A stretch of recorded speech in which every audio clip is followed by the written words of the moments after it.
Hello, everyone. You know when they say Azeme Meoyegbe, my people will say Azeme Meoyegbe. That's they carry madness pour out for person body. That's what has really been happening with the case of Daniel Bwala. You see him all over the place. It's as if Peter Obi was Zeme Meoyegbe. Peter Obi don't carry madness, scatter am for a body. So it's always like running mad over Peter Obi's matter and all of that. And so you find out that Daniel Bwala, who says he supports Tinubu, is unable to go out and tell the people what are the things that Tinubu is doing well and, prove them with points. But all he does is to focus on Mr. Peter Obi and keep attacking him all the time, focus on the obedient and keep attacking them because they know this is their, their threat. When you do that SWOT analysis, strength, weakness, how to again? What's that? Opportunity and threat.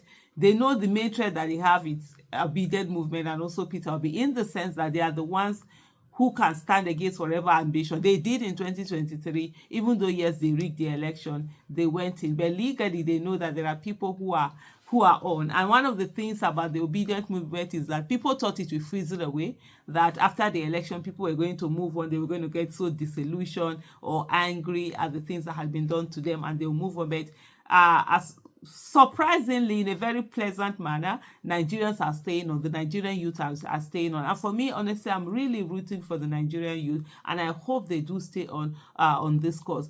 Over time, in our own the generation before, everyone have fought their own fight, you understand? But the only thing that didn't happen was that they didn't stay on to fight it through. So you fight your own fight, you get to a certain place, you just give up and you continue, and the problems are still there waiting for you. And that's why we have generation upon generation. We've had Nigeria that has been going down the drain.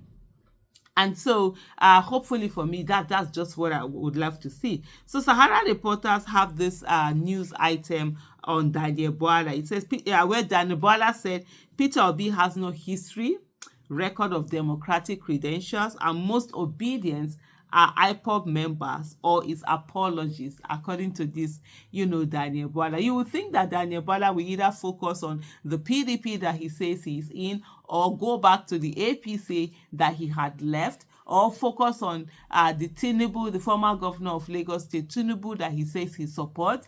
But no, his focus, his every word, every time is just to focus on Mr. Peter Obi and also on the obedient movement. And you're like, okay, what's the catch, man? Why are you afraid? What is it that you're so afraid of, that you feel that you have to denigrate, abuse, degrade, debate this movement and this person just for you to feel okay? Or is it he's trying so hard to be able to convince himself of something? But hey, who knows?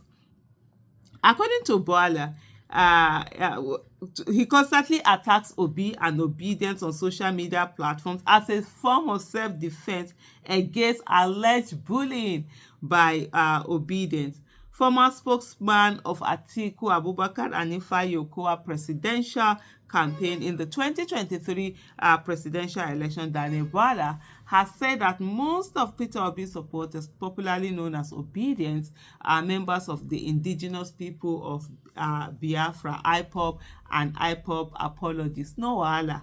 Now he has said that, can we go back to the price of gari and the price of rice and the price of fuel and the cost of dollar? Can we focus on that, or should we continue the conversation? Anyway, for now, let's continue with what he has said.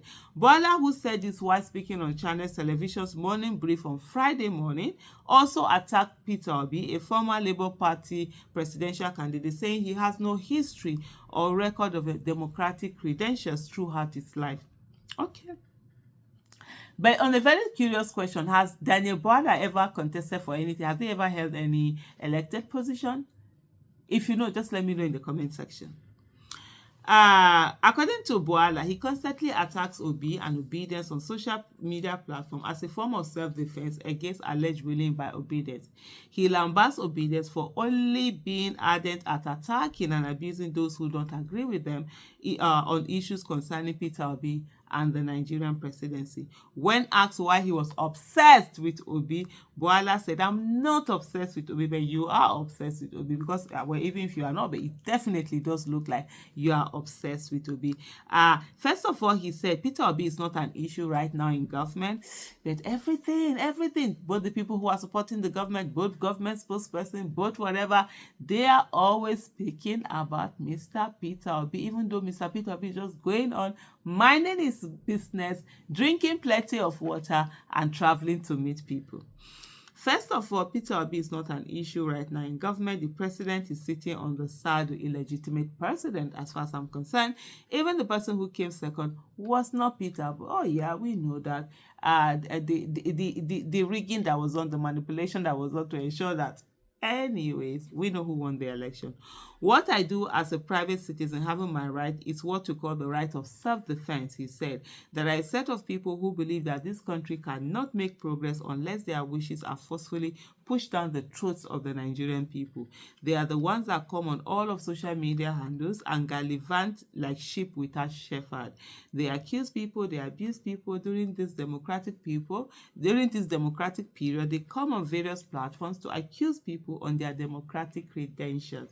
The reason they keep talking is that the man who they see as numero uno, the man who taught them how to take back their country, the man who taught them how to win by bullying, does not have the democratic credentials, either in his days as a student or after he finishes university or during his work period. Nothing like human rights advocacy, nothing like civil society, nothing like philanthropy, no connection with democracy, really. I mean, he ran for office, he won, he was elected twice, and he has no connection with democracy. We are not talking about advocacy, we are talking about democracy, which are, two different. And I think that's also one of the things that maybe some of them get angry over when they look at Peter Obi, like, you didn't go through that Nigerian thing where you have to kiss a lot of behinds, you understand, kiss people's feet to get there, but you just got there on your own. So they, as far as they're concerned, it's not their own kind of, democracy.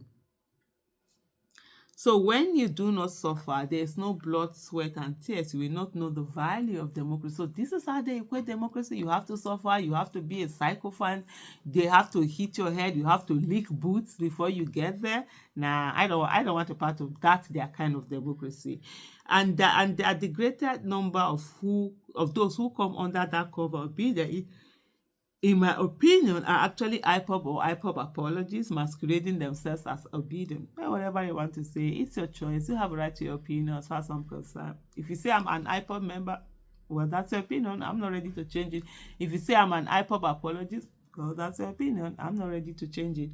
They don't have respect for all the virtues and elements that constitute free society. Nobody survives their vulgar as long as the person does not join them in saying that Peter Obi is the president of Nigeria. But Peter Obi, as everyone knows, is the president of social media, but not necessarily the president of Nigeria.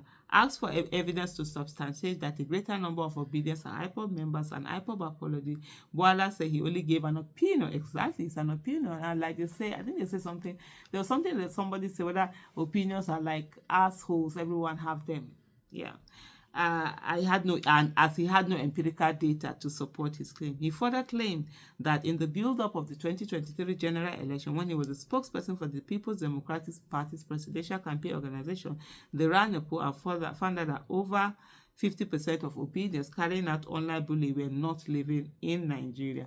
When you fight back, when you refuse to allow yourself to be enslaved, they will say you're stubborn, you're bullying, you're doing all sorts of things, and whatever it is that they want to say. And one of the things that I do know is that a lot of the members of IPOB, they don't even support Mr. Peter Obi. They've repeatedly said that they are not interested in election and all of that. But anyway, Daniel Bwala will always be boiling. So it is what it is.